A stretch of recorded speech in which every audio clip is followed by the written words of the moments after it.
The week kicked off on a positive note, on optimism that the Federal Reserve Chair Jerome Powell will give a strong hint that the rate cuts will begin in the US in September, while the US economy is still in the sweet soft landing spot. Oil, however, tanked on encouraging news that Israel accepted a ceasefire proposal in Gaza. So welcome. This is Swissquote's Daily Market Talk.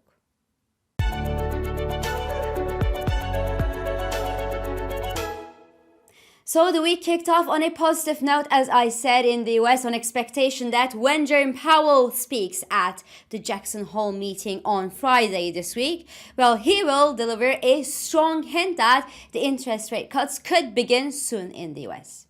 How soon? Well, probably in September. By how much? Well, probably by a reasonable 25 basis points. And would the markets be upset with just the idea of a 25 basis point cut instead of a 50 basis point cut? Well, probably not, because a 50 basis point cut would require a severe economic slowdown, a crisis, or a panic mode, which obviously are not good for risk appetite at all. So the best of the two worlds would be the hint of a 25 basis point cut that would keep the market mood in the sweet soft landing spot and just enhance investors' appetite. And this is what investors hope for. And that hope has pushed the S&P 500 up for the 8th straight session on Monday's trading session. The index added another 1% at yesterday's trading session and is now just 1% below its all-time high level reached back in July, before a weak jobs data from the US had hit the fan, remember? The Nasdaq 100 jumped 1.30% and above its 50-day moving average for the first time in almost more than a month. Then Roundhill's Magnificent 7 ETF advanced more than 1.60% yesterday, while the Russell 2000 index gained 1.20%. So both the big technology and small companies in the US gained yesterday, with that thought of an approaching interest rate cut in the US from the Fed. I mean, even the energy stocks had a good session yesterday, and that despite a heavy sell-off in crude oil, which was, well, actually triggered by the encouraging news that Israel accepted a ceasefire proposal in Gaza, if Gaza says yes. So US crude fell more than 2.5% yesterday to below $75 per barrel level and remains under pressure this morning, but could, once these geopolitical factors are all priced in, well, see the support of the Federal Reserve rate cut optimism and rebound back to the $78 to $80 per barrel range. So zooming out, what I'm trying to say here is that both the big and small stocks gained at yesterday's trading session, and the S&P 500's equal weight index near an all-time high level, as well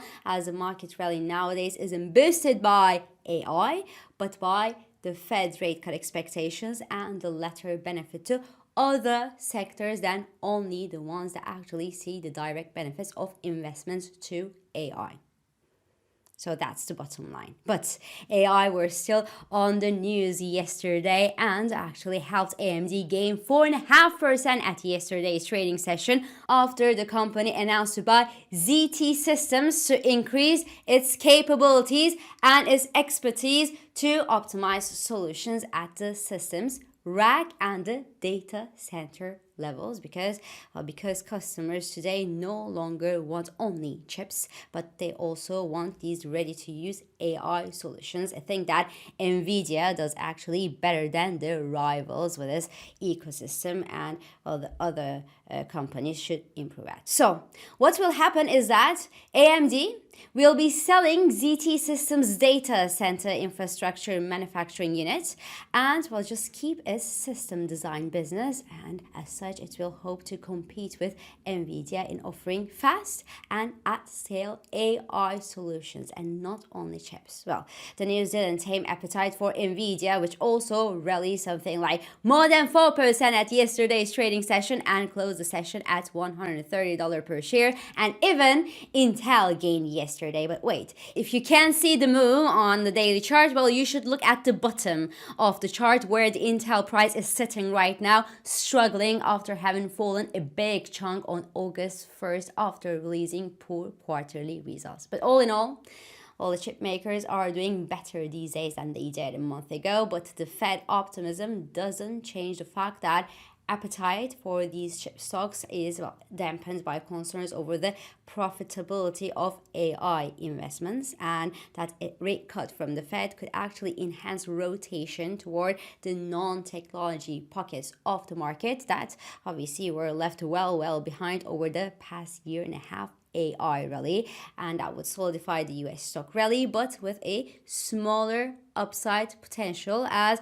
the non-technology stocks, while they don't have the same leverage to rally like the technology stocks, where technology investors can simply dream as big as they want. So the other sectors don't have all that luxury. So that's it for the US stocks. The European stock markets were also doing good yesterday. The STOXX 600 also opened the week on a positive note and jumped above its 50 and 100-day moving averages. And the Japanese Nikkei 225 index is better a bit today after a moody Monday session on Japanese yen rebound. Now, I expect the market mood to remain mainly optimistic and positive into the Jackson Hole meeting, with no major economic data points to be released in the coming days and hamper that optimism. We'll have a glance on the European and Canadian inflation numbers today. We will have the FOMC meeting minutes released tomorrow and the flash manufacturing numbers for August around the world on Thursday. And I also guess that the US weekly jobless claims data will also be watched very closely and more seriously than usual. But all in all, there should be nothing major to change this week's focus until the Fed President Jerome Powell speaks at the Jackson Hole meeting on Friday.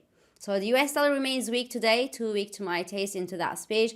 The euro dollar consolidates gains near 110.80 level and cable tests the 130 offers to the upside. Now, we knew that the UK economy wasn't doing that bad over the past few months since the year started, but did you know that the UK economy has been the best performing economy among the major peers in the first half of this year? So if you didn't know, well, now you do, because yes, ladies and gentlemen, against all odds, like the political troubles that the country had, the Brexit pain, and the cost of living crisis, well, the British economy grew more than its major peers in the first 2 quarters of this year.